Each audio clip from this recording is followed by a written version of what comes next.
They told us the street was clear. Standing outside House 12, I remember thinking the street hadn't got the memo. It was November 2004, Second Battle of Fallujah.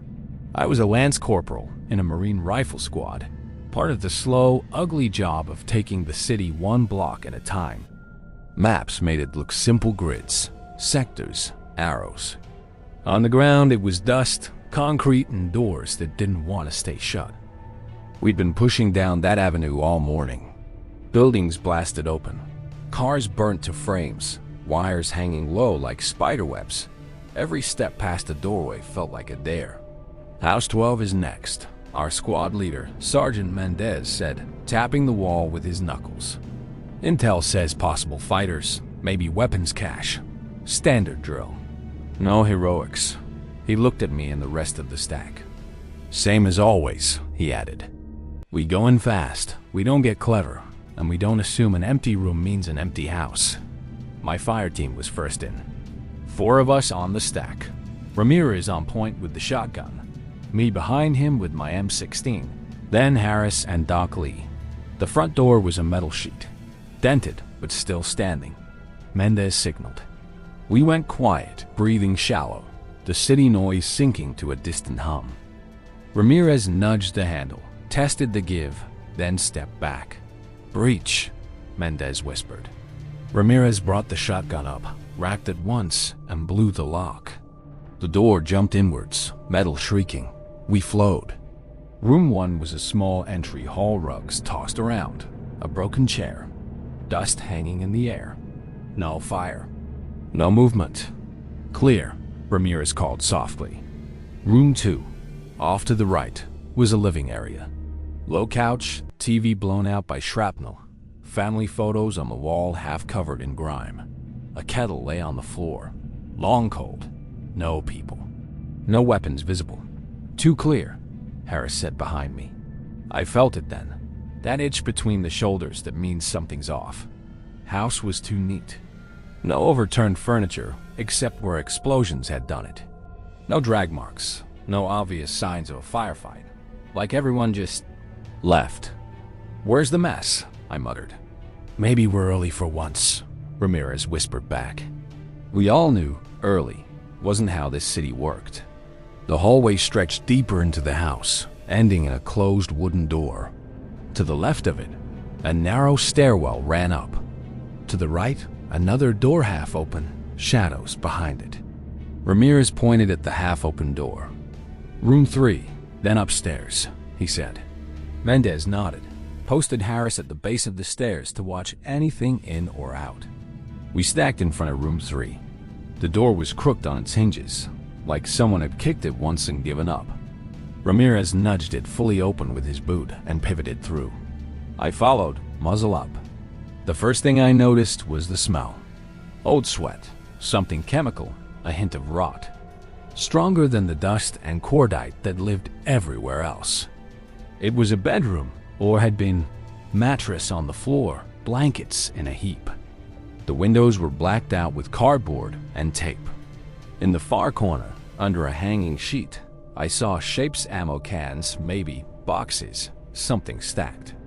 Left clear, Ramirez said, hugging his corner. I started to sweep my sector when the sheet in the corner twitched. Contact corner, I shouted. Time squeezed. The sheet flew back and a man came up on one knee, a K already halfway into the air. I saw his eyes first wide, fixed, more instinct than thought. I fired. He fired. The room tore open, muzzle flashes straubing off dirty walls. My first bursts hit him, slammed him back into the corner. His rounds went wild, but not wild enough. One snapped past my ear, another smacked into the wall near Ramirez. We both dropped low. Man down, Mendez yelled from the hall. Threat down, I shouted back, breath sharp. Room not clear, because it wasn't. Behind the first guy, another figure moved smaller, thinner, not firing. Hands up, reaching? Hard to tell in the chaos. Don't shoot, Ramirez hissed. He's not holding. Then something clattered across the floor between us. Grenade. Back. Back, I yelled. We lunged for the door. The blast hit behind us, hot air and grit punching us down the hall. My ears went out, hearing replaced by a high, angry ring. Dust poured out of the doorway in a thick wave. For a second, all I could taste was plaster and copper. "You good?" Ramirez's voice came, muffled and far away. I patted myself down. Everything hurt. Nothing leaked more than it should. "Still pretty," I said, though I couldn't hear myself say it. Harris wasn't so lucky. Shrapnel had caught him in the arm and side. Dockley was already on him, pressing bandages, voice low and steady, even though his own eyes were wide. "Stay with me, Harris," he said. "You're not getting out of patrols that easy." Mendez grabbed my shoulder. "Room 3 is not clear," he said. "We don't know if there's more or if that grenade was it. You ready to go back in?" Every part of me wanted to say no. "Yeah," I said. Ramirez looked at me, eyes still bright. "After you," he said. "Rank before beauty," I muttered, pushing back into the doorway. The dust had settled into a haze. The grenade had done ugly things to the corner of the room. The first fighter was clearly dead. The second figure lay halfway under the hanging sheet. Small, still. Too small. Not a child, a teenager, maybe. Older than I wanted him to be. Younger than he should have been. His hand was still stretched out, fingers half curled where he'd thrown the grenade. I swallowed whatever wanted to crawl up my throat. 2 down and 3, I said quietly. Room clear. We pulled the sheet all the way back. Under it were ammo cans stacked carefully. AK magazines, loose rounds, a crude RPG propped against the wall, wires, handwritten notes in a language I couldn't read. "We got ourselves a little supply room," Ramirez said, voice tight. "Photograph, then destroy," Mendez said. "We don't leave this for anybody else to use." We backed out, hit the stairs next. Upstairs was more of the same rooms that had once been home, now turned into fighting positions. We found viewing slits cut into the walls, firing points looking down over the street. A couple more weapons, no more people. The rest of the house went textbook after that.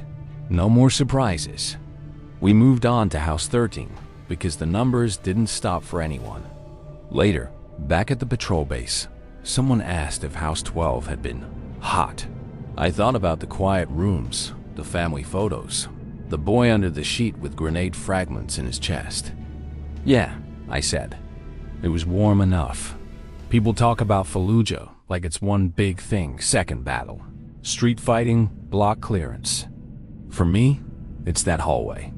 The smell in room 3, the way the sheet twitched, the split second where you see someone young enough to be your kid brother and old enough to kill you in the same heartbeat. They called it urban operations, MOUT, clearinghouses. For us, it was moving door to door, room to room, hoping the briefing was right when it said the street was clear, and knowing that the one door you relax on is the one that's going to kill you.